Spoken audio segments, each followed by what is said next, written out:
Good afternoon, everybody. Welcome to At the Table with Tom and Eric. I'm Tom Vassell. Hi there. I'm Eric Summerer, and our guest at the table today is one of the designers of Food Fighters and Haunt the House, and is also the head of Kids Table Board Gaming and Burnt Island Games. Please welcome Helaina Cappel. Hello, Helaina. Hi. Woo! Yeah, no studio audience this time. You know, I keep meaning to Thanks for make having fake me, clapping guys. sounds, and I haven't done that yet. Well, there's a whole staff just on the other side of the door, Tom. You could line them up. They could all clap and make it sound like we have a studio audience. That's worse, I think, when you pretend and there's like 3 people there. That's true. That wouldn't work. Before we get into chatting with Helaina, Tom, anything you want to highlight as we head into the weeks ahead? Folks, you can tell by my rested face our Kickstarter is over. That is good. We're working on the Pledge Manager. We'll have that ready in 2025, but that's not true, hopefully within a month. But Dice Tower West, it's the last week to buy tickets for Dice Tower West online. Mm-hmm. You can come at the door, but you got to pay an extra $20 to me. No, that's not true, but it is $20 more if you pay at the door. So keep that in mind. Come. Thousands of gamers will be there, and I'm not joking, thousands of games. It's going to be a fantastic time, and the first ever World Series of Ready, Set, Bet will be there. It's going to be great. Oh, I really have to practice for this event. I got to practice my speed talking, race calling, role playing. It's going to be a thing. It's going to be a thing. But that's all about me. That's all future stuff. Let's talk to Helaina. Indeed. Helaina, so I can see you are already well garbed for the cold, which means you are in a cold climate. I like to start with some geographical data. Where are you now, and where did you grow up? I am in Toronto, Canada, and it is very, very cold. However, it is warmer today than it was over the weekend, as the whole eastern seaboard received a very, very cold snap. I was born here, and I've always lived here, although I was telling Tom a little bit earlier, my dad, when I was about 18, moved to Florida, and I spent a lot of time down there. So, where in Florida did you hang out? West Palm. Okay. So Central Florida. We know some people in West Palm, but it's not worth talking about. So, the people or West Palm? No, the people. West Palm is a fine, fine place. It is. It's very nice there. Very nice. So looking back, Helaina, what can you remember as your earliest gaming memory? What do you remember of playing games? I have 2 very distinct memories of playing games forcefully with my parents. They were separated when I was a child, and they both really understood games to be very mainstream games, so like Monopoly and Sorry and Pick Up Sticks and all the various card games, and I was not into it. I played games because it was family games night and it made the family happy, and that's what I did. And the Sunday afternoons when my dad would pick me up to spend time with me during the day, it had to be quality time. So we played those kind of games together. And while I did it to make them happy, it never really struck anything within me. So when I got a little bit older and I met my now husband, and he was very much into games, he wanted to try to get me into it. I was like, oh no, I don't play games. I don't like them. And he's like, no, there's this one game, you have to try it, you'll play it, and you'll feel different about games. And it, of course, was Catan, like as many people have around my age.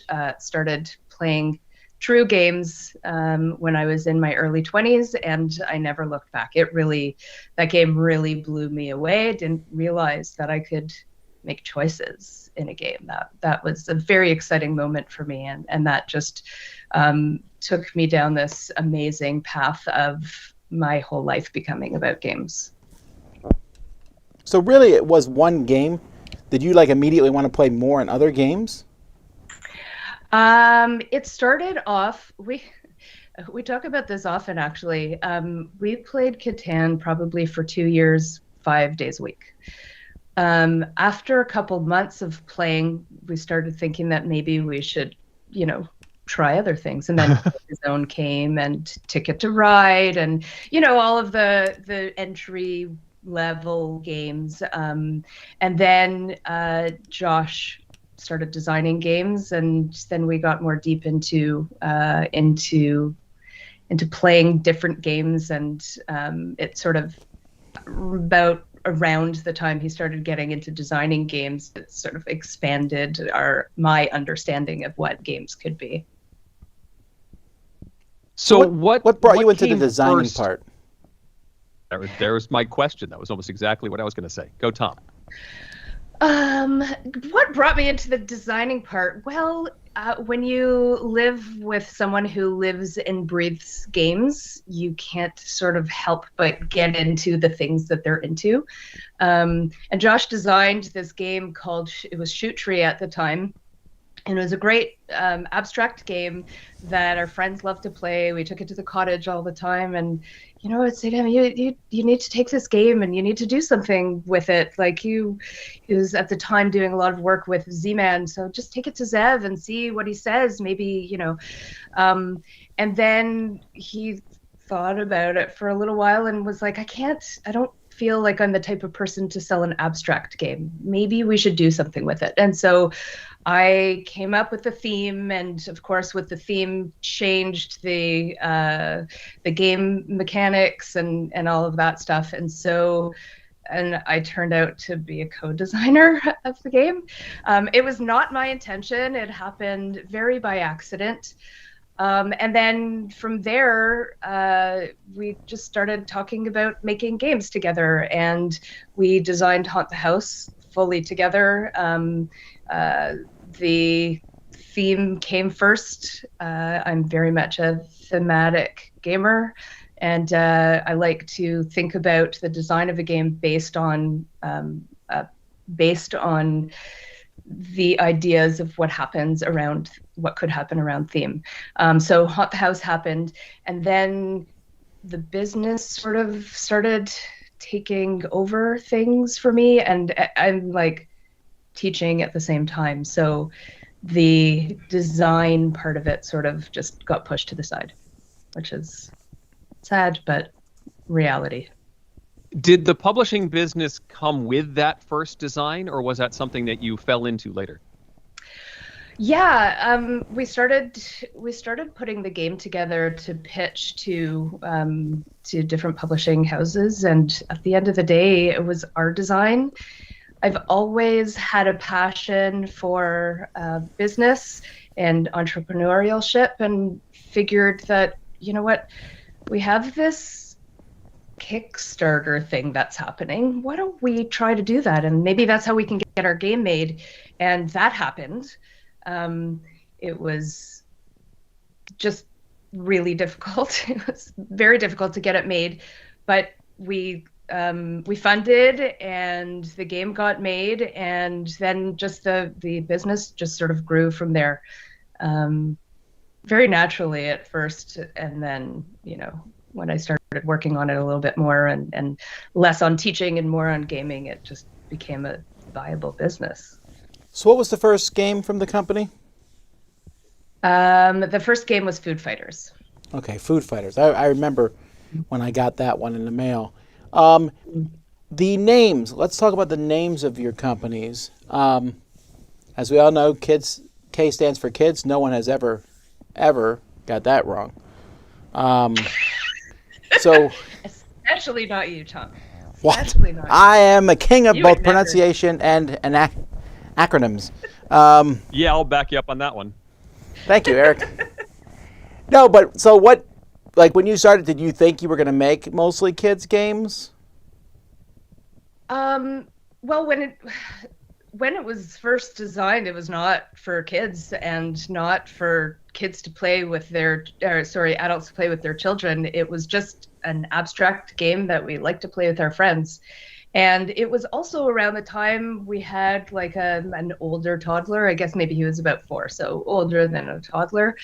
And all the games that we were buying to play with him were just like, they were putting me to sleep or just making me want it to end already. And it was excruciating for myself and for Josh to play a game that is just so nothing with our children. Why aren't we having fun doing this? We should. Besides the fact that we're spending time with our child, and there are things to be learned about playing mass market games, easier games with your children.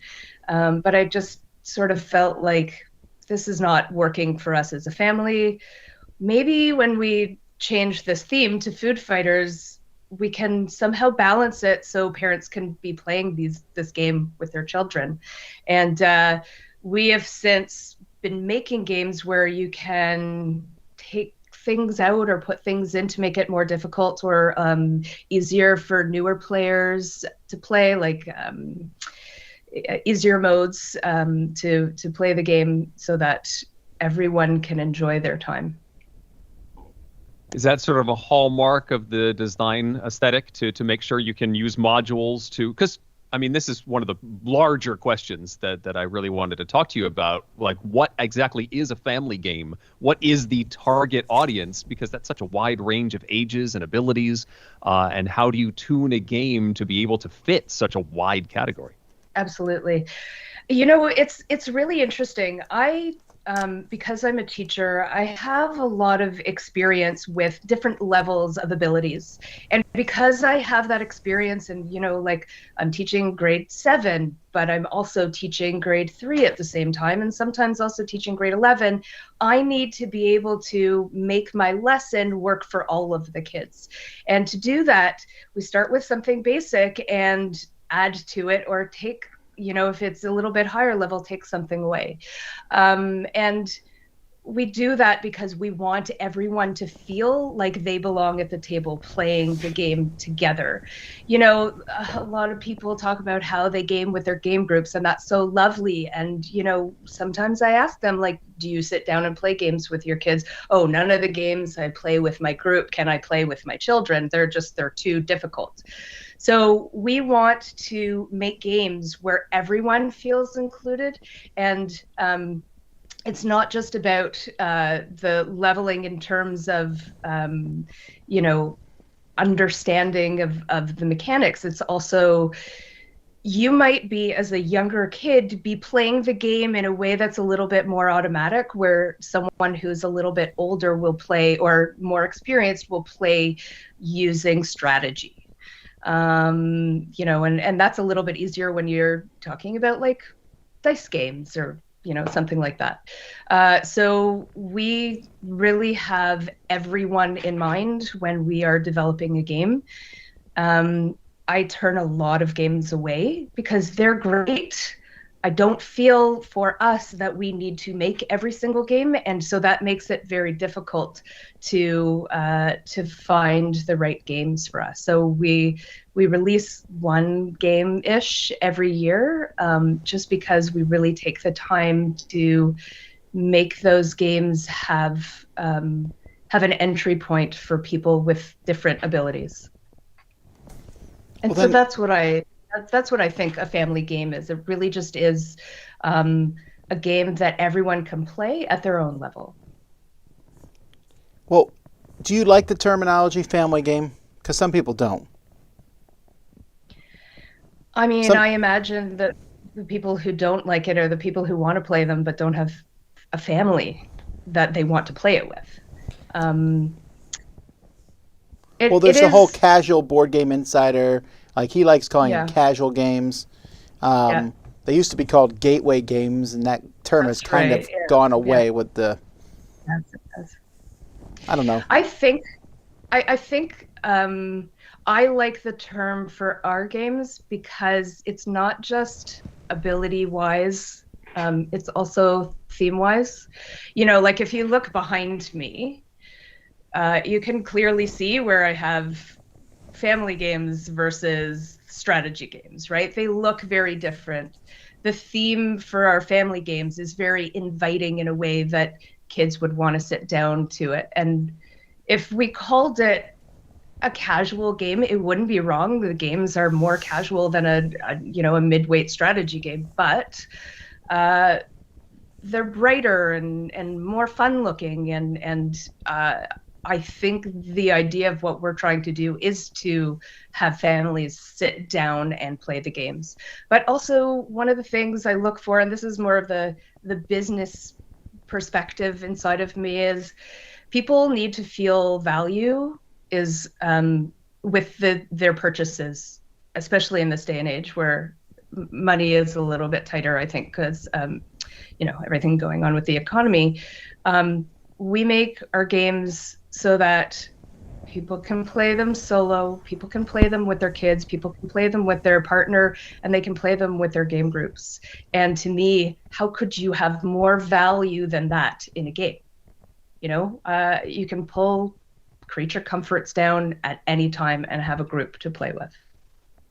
With so many modules and levels to play, does that provide some difficulties in play testing the whole thing? Because now you have to basically test it at all these different levels. Does it work at its most complex arrangement, and does it work for the youngest players as well? How much of a hurdle is that to figure all that out? Oh, it's huge. It's huge. Luckily, we've had these great play testers that live with us. And so for a very long time, we've been using our kids. They're I would call them grown up in terms of the games that they play, because they can play any of our strategy games now as well. But Child labor. as Sorry, just taking notes. Shh, please. No. I would never. No. But they love to play with us and they love to help develop with us. And so that has been very, very helpful. But yeah, it takes us over a year to make a game.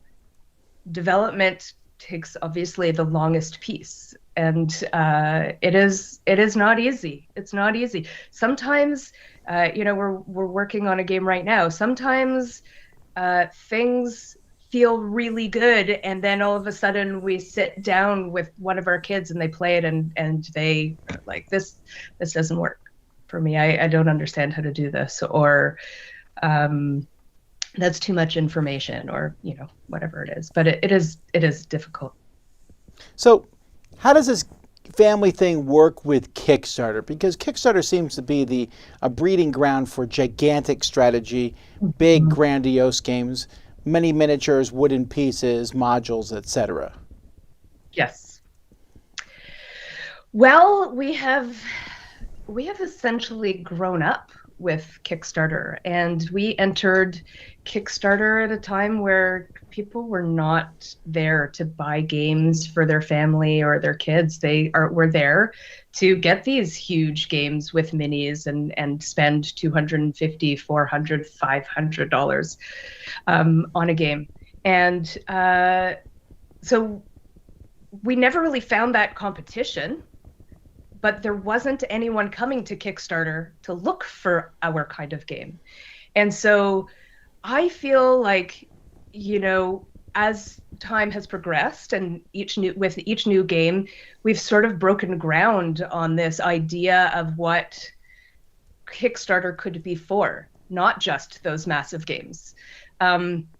And, like each campaign we've had has been better than the one before, more backers than the one before. And with Fossilis, we just, at the time, it felt like we just broke out into this space where nobody was really noticing us before. And we did even better with Creature Comforts. And I think we have a niche in that we are able to have gamers from 1 to 5 players playing, that our games have modules that you can take out and are a very good price. And then on top of that, our quality is out of this world.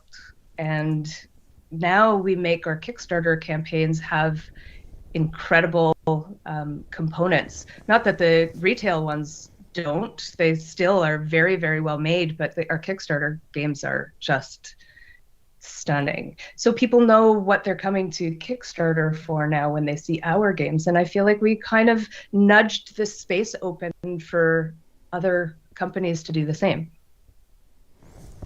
So how does Burnt Island Games fit in the whole thing? How did that start? Well, I mentioned before that Josh was doing some work with Z-Man many years ago, and one of his first games, I believe Tom did not like it, was called Endeavor. And he did the art and graphic design for the game, and it did very, very well as a Z-Man game.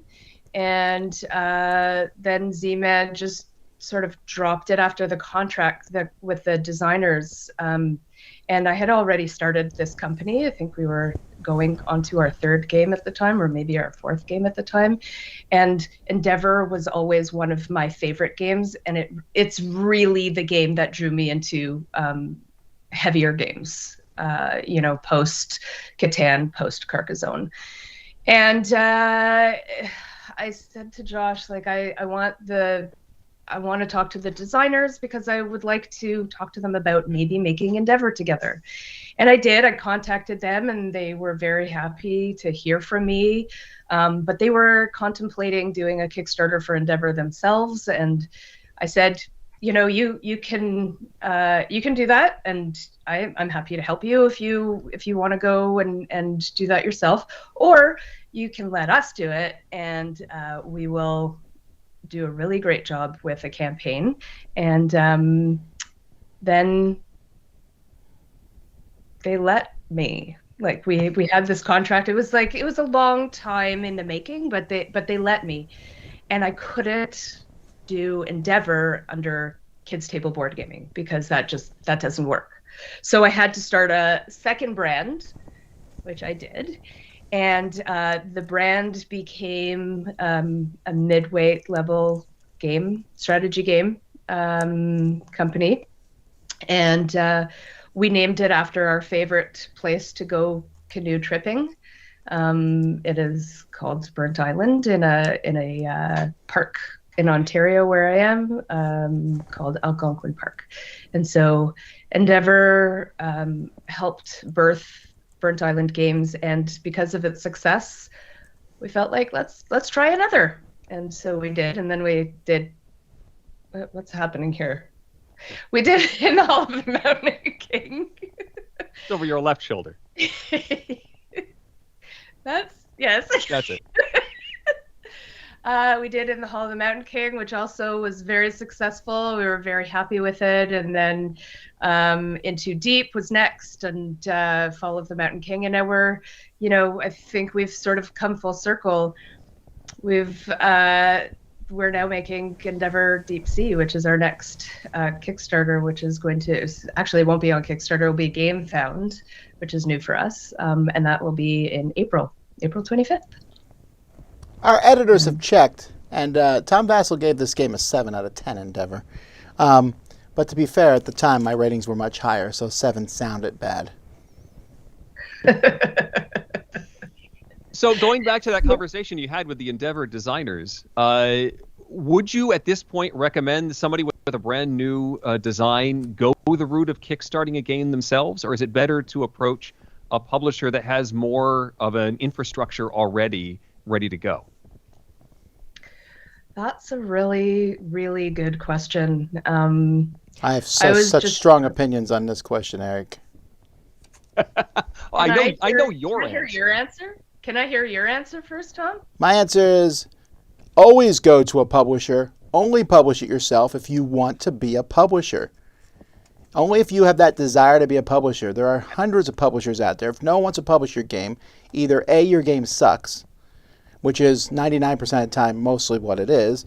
B, you want complete control over your game and you don't want to make any changes. Or C, you want a lot of money, which you might get more money that way, but you're going to work way harder for it.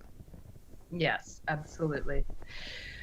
So this morning I was actually coaching someone who is starting in Kickstarter, and she's got her stuff together, and her campaign 10 years ago would have done so well. Like, she's a grassroots, and like, she's making a really wonderful game for very young children, but it is for speech pathology, so there's a lot of connections to outside of the game world, and she wants to continue doing this sort of thing. And if she didn't want to continue doing it, if she didn't want to have a business, if it wasn't something that she was passionate about or interested in, I would have said to her, maybe you can try to find the funds a different way, or, like, use your own capital and make the game and try to sell them. But it's something that she wants to continue doing, and I'm happy to work with her on it. For the most part, I feel like a lot of people who want to have a Kickstarter campaign are people who haven't found success with a publisher. And I mean, to me, that's sort of like maybe the game doesn't need to get made. I said this earlier today. Not every game needs to be made. There are so many out there. Every day I look at whatever I look at, I wake up and I turn my computer on, and Facebook hits me in the face with 10 new games. And while that's wonderful, and I want to keep making new games and playing new games, it's just, there are so many games. Yeah. There's so many games, and you guys know this. There are so many games. So I would say that if you don't want to run a business, if you don't want to spend all of your time and your energy and your money having a business or making this game, then pitch it. And like, if you're pitching it to a company and they say no thank you, it's okay to go back and say, do you have any feedback? Sometimes they'll say, no, we don't, we just don't want your game. And sometimes they will give you feedback, and we try as hard as we can to give the type of feedback that is constructive if we feel like it is a game that should be made, but not by us.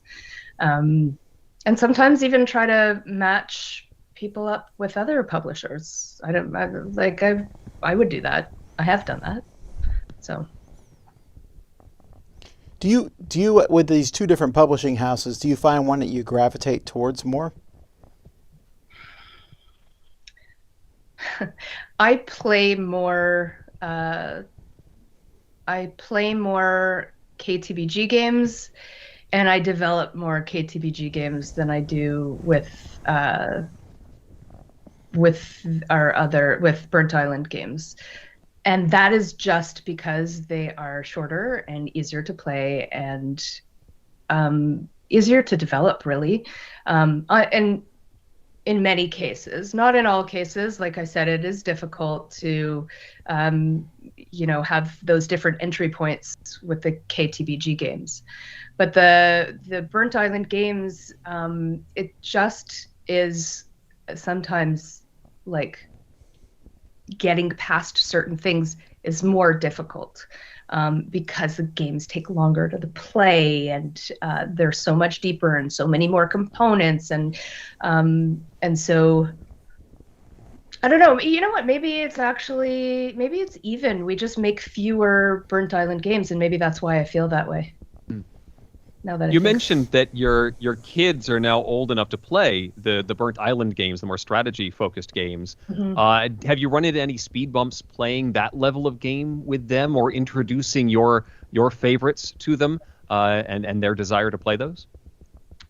Um, well, I have found with the older one actually, that he doesn't enjoy Burnt Island games as much as the KTBG games, and it's mostly not because of anything to do with the gameplay, but just the length of the game. Some of our games are 2 hours, and playing a 2 hour game is just not for a 13, 14-year-old, you know? The 11-year-old is a little more gamery, and so he will sit down to play a 2 hour game, but we take breaks. So they'll both play them. It just is, it's not as easy to get them to the table as our other games. I've certainly found that myself. I pulled out 3 possibilities for games to play with my 11-year-old, and he leaned over and looked at the playtime for each of them before deciding which one he was going to commit to. And he picked the one with the shortest playtime. Yeah. And then even tanked the game so that it was over faster. Yes, I think a lot of this is because you're starting off with Merchants of Venus, Eric. I think a lot of your problems would be solved if you would just play normal games with your children. They really have to be in the right mood. If they're not in the right mood to sit down and play, it's not going to happen. And I'm not going to wrestle them and make them play a game. I'm really just looking for tips on how to get them to play more often. Well, we actually get the older one to agree to play whatever game it is we want to play, with the caveat that we will play it in chunks. So we'll sit down and we'll play half an hour and either take a break and do something else for a little while and get back to it, or we'll leave it on the table and it takes 3 days for us to get through it, and that is okay. And that is a thing that we are good with in this house. Because we all want to play the game. Right. And we all can play the game. It's just that the time is really the thing. So you are. I like it. I kind of want to try it. You have a consistent look to your games, especially the KTBG games.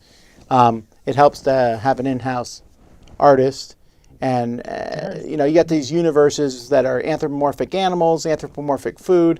I don't even know if that's a thing, but you have all this sort of stuff going on. Is this like a hallmark, or is it just happen to be that way? Like you have the deep sea diving. That's actual humans. Right. It is. It's all deliberate. Haunt the House has people in it, but the look of our games is very deliberate. One of the things that we talked about originally, Josh and I, when we started with Food Fighters on Kickstarter, was that the only way to make people recognize us is if we have a look, because I think that a lot of people overlook family weight games on Kickstarter, and we want people to pass by it and say, "Oh, that must be KTBG." And so, we have come up with this really powerful. The title of the game is at the bottom of the box, and everything else is sort of in this like triangle. And the cuteness and the colors, and like even Haunt the House, it is it's a haunted house, and it has the same triangle. It's important for us to have that very deliberate look. Do you ask for stores to place the boxes in a particular way so that that's very apparent? What we have found is that they do, and just looking at a shelf in a store that has a number of our games is just so beautiful and so eye-catching compared to the other stuff that's there. And because we have this look, they just want to have face out. Yeah. Excellent. Yes, So we received a couple of questions online before we started. Tom, were we thinking the same thing? Is that where you're headed as well? Yes, sir. Excellent. And so we have a thread on Board Game Geek that people have put their questions up. And we had several questions from Coralie, and one of them was about balancing working with other designers and helping to bring their designs into reality, but measuring that with your desire to keep a cohesive brand for the imprint, and how you've had to juggle that particular struggle. Well, like I said, it's very difficult for us to find games that will fit in the first place, and then bringing other people's games into our world, I guess I would call it, is really like just very time consuming. The thing that I think we do very well is we don't develop just as a team within our company.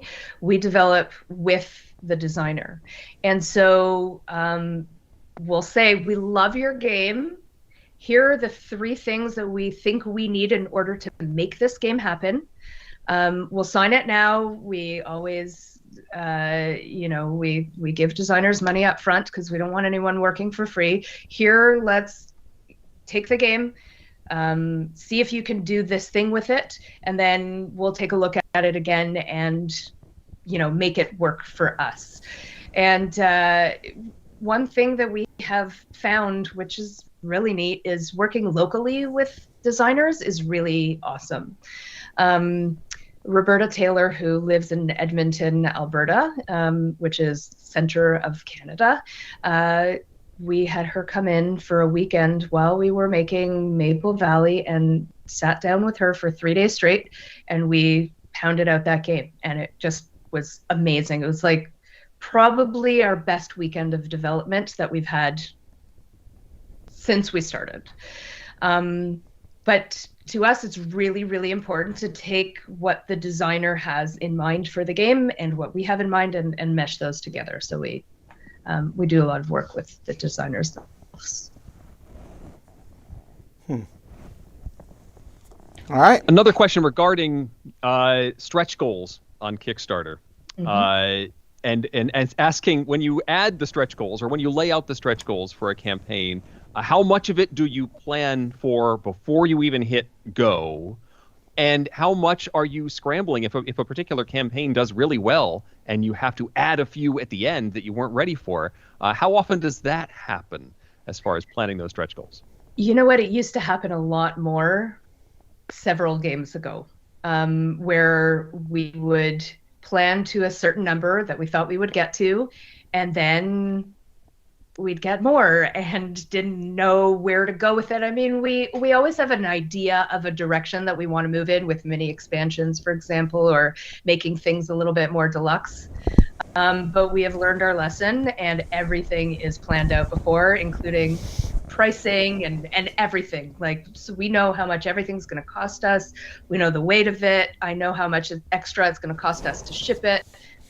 I'm very good at learning my lesson. So we're prepared before, and we usually go beyond our Maple Valley campaign. We probably had 4 or 5 more stretch goals than we actually got to. We got to everything that we wanted to, and there were a few extras just in case. It did better than we thought it would, but still, we had some more. Have you had to resist adding that one extra thing that was going to drive Absolutely. it over a weight limit or some sort of box threshold, that sort of thing? Yeah. It's really hard not to give all these people who are just, they're throwing their money at you. It's hard not to give them everything. They want everything. I want to give them everything. They are trusting me, first of all, trusting me. Second of all, they're giving me their money a year before they see anything. They don't know if they're going to. I mean, we have a very, very good track record. So they're going to. I would rather go broke than see my backers not get the things that we promised to them. But it's very hard to resist giving them everything. It really is. And we have such amazing backers. Like both companies, but the KTBG backers are really special. They really are. Eric wrote a question here that I did not approve. What are some of the strange things you've been asked about when people find out you're Canadian? Says Eric Summerer. I did not ask that question, but okay. I did not write that here, Eric. You definitely put this document together. What are you talking about?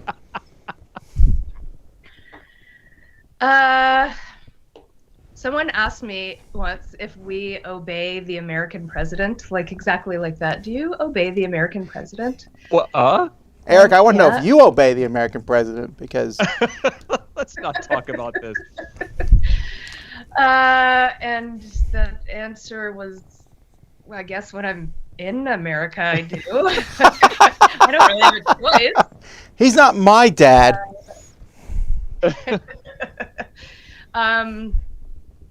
When I was younger, I always got, oh, like, are there igloos in your neighborhood? And do we have, I did get this one as an adult. I got this one. Do you have electricity in Canada? Wow. Well, we're waiting. Do you or don't you? Clearly, I'll give you I have electricity. I'll give you a better question than Eric's pathetic questions. That wasn't my question. You definitely made this document. I don't know what you're talking about. Morally wrote that question and asked the question. Oh, wow. Throwing people under the bus. It was a Canadian who asked the question. I would never do that. Josh wants to know, when you run a Kickstarter campaign, how much time do you have to devote to that? You know, and were you able to do that while you were a teacher at the same time? I was doing it at the same time. So then he wants to know, how did you find the time? Yeah, how's that possible? Yeah, I don't know how. I don't. Well, there was a lot of putting my children in front of the TV when I got home. And our campaigns when I was full-time teaching were smaller than they are now. So that part of it was a little bit more easier to manage. Like, I think on the power plants campaign, we had over 6,000 comments on that campaign, where like maybe on Food Fighters we had 50. So, oh wow, yeah, like it was massively different now. And I am working full time now, not teaching, so that piece of it makes it a little bit easier. But it was difficult, and I got very little sleep during a campaign, and even after the campaign, because when the campaign ends, the work really just begins, as they say. It was difficult. Lots of missing things, like being with friends and playing games. So yeah, I don't know how I did it. So you think, I mean, I think you might be right about comments that take up the most of your time. How do you, I've yet to see in my life you talked how much you love your Kickstarter backers, blah, blah, blah. I also say the same thing when I'm on a video. But I know. But there are some, though. There's people who are never happy. How do you deal with that? It's something that I find to be kind of the bane of every Kickstarter creator. I mean, you just have to find the thing that makes them happy at the end of the day. Sometimes you just can't do it, and you have to apologize and say, I can't do the thing you want me to do. I can't make the cards out of gold. I'm sorry. It just doesn't work for this campaign. Maybe if, we had a few $1 million on this campaign, that would be different, but I just can't make everything out of gold. I really do try to make everyone happy, and I don't like it when people are unhappy. My dad taught me the thing, we don't really say this anymore. He was in business as well, but at that time, when I was a kid, the customer is always right. And I don't necessarily agree with that, because we have some interesting people who believe that they're right, even if they're not, within the community. But while I wouldn't say that now, I do believe that people who are just giving me their money and trusting me with it should be heard. And so I do try as hard as I can to help them in whatever way I can, if I can do it. It can't always happen. All right. Well, Yeah. I think it's time to actually talk about some games. And I see here, well, we're going to let you explain why you picked the games you picked here. Eric said, Well, pick we asked some... you to pick a game that you played recently, and you picked a game that you wanted to play recently. What did I say I wanted to play? I forget now. You said Ark Nova has been sitting yeah. on your shelf, Okay. taunting you. It is sitting on the shelf. It's like still in shrink, and I got it, I don't know, months and months ago, and I just am so upset that I can't play it. And it's taunting me. It's just taunting me. It's not that I can't play it. I'm sure if I could try to make the time to play it, I could play it. But there's no one to teach it to me, and I refuse to read rules. If you can believe that. Okay. Josh is my game teacher, and if he is not interested in playing a game, then I definitely am not going to play it. So I'm just waiting for a friend to come over who wants to teach it to me. My game group, we play lighter games now, just so we can get lots of them in, and there's usually a lot of us, so we need to play multiple games. It's very not often that we sit down and play a heavier game. But it's on the shelf, just right there. There it is. All right, Eric, what's your game that's sitting on the shelf taunting you? My game that's sitting on the shelf taunting me? Yeah. Lately, golly, what is sitting there that I haven't?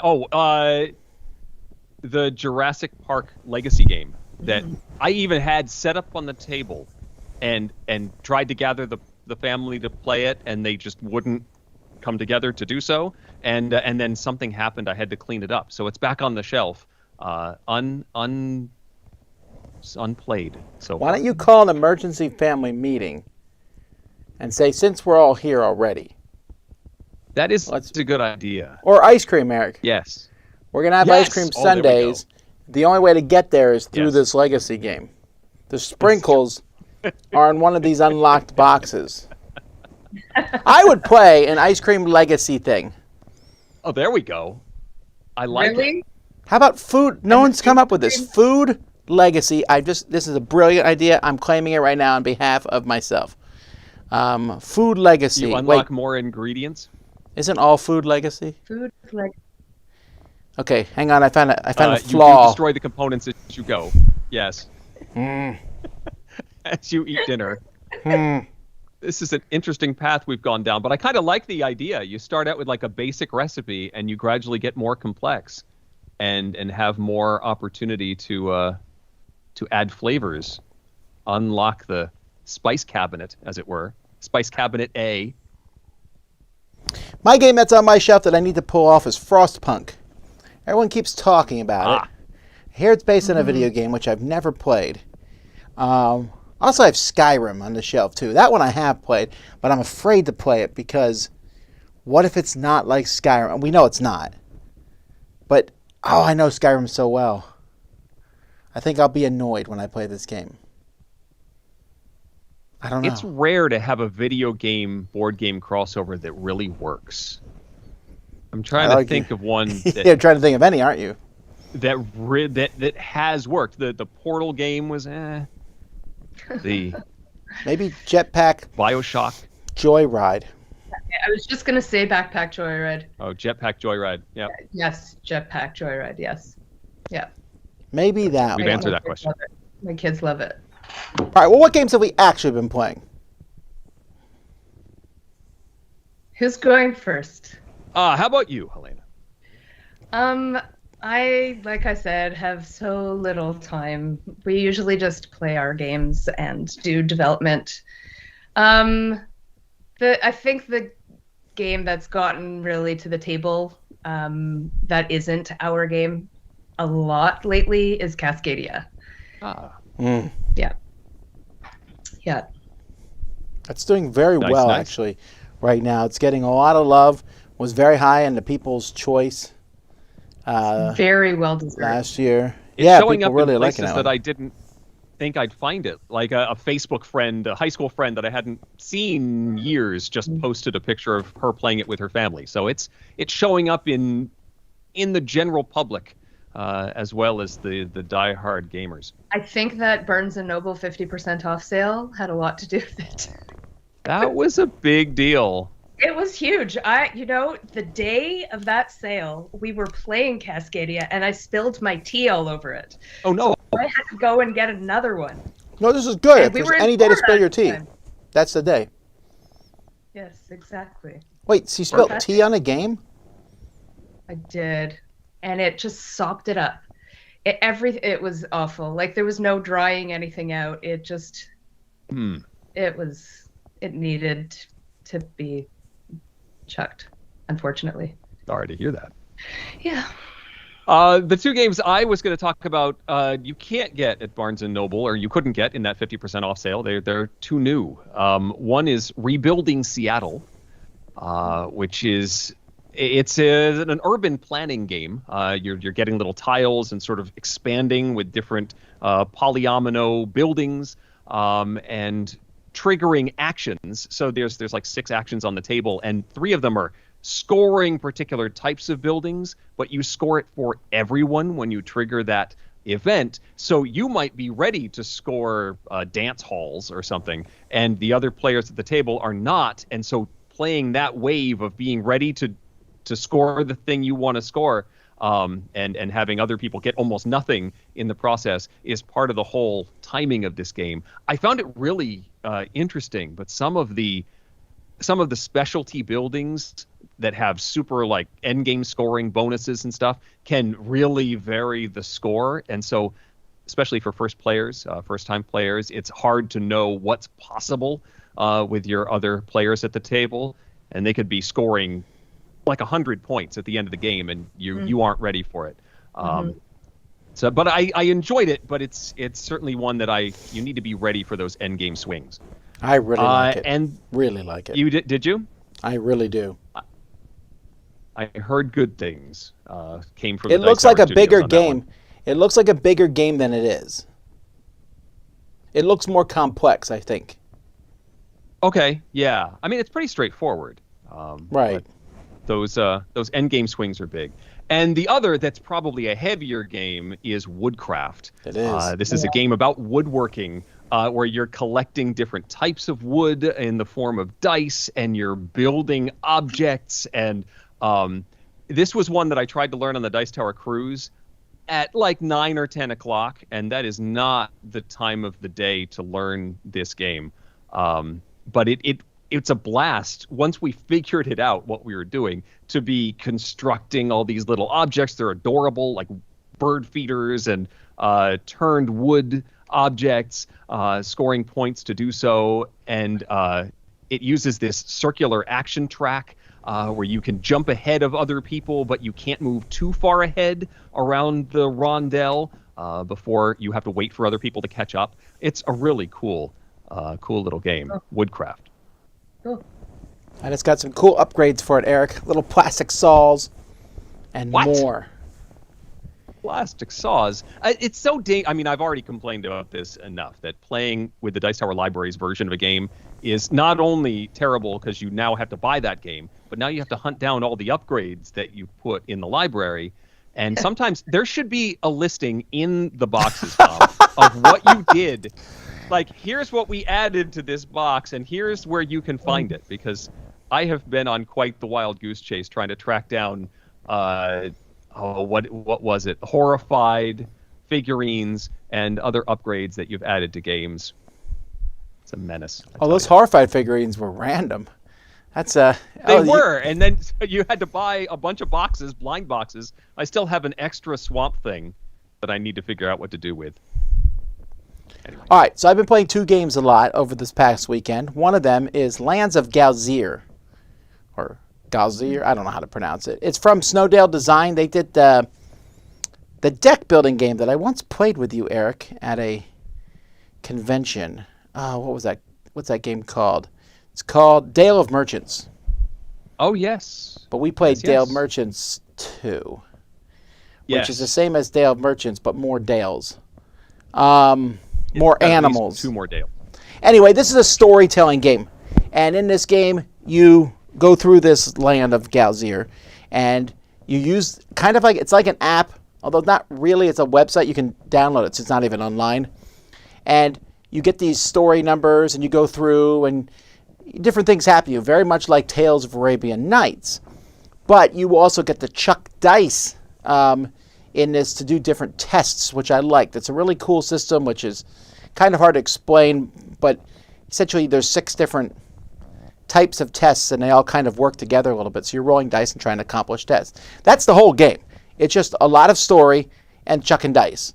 And I like it. I don't think it's amazing because there's no super strong game. It's more like a more convoluted choose your own adventure story.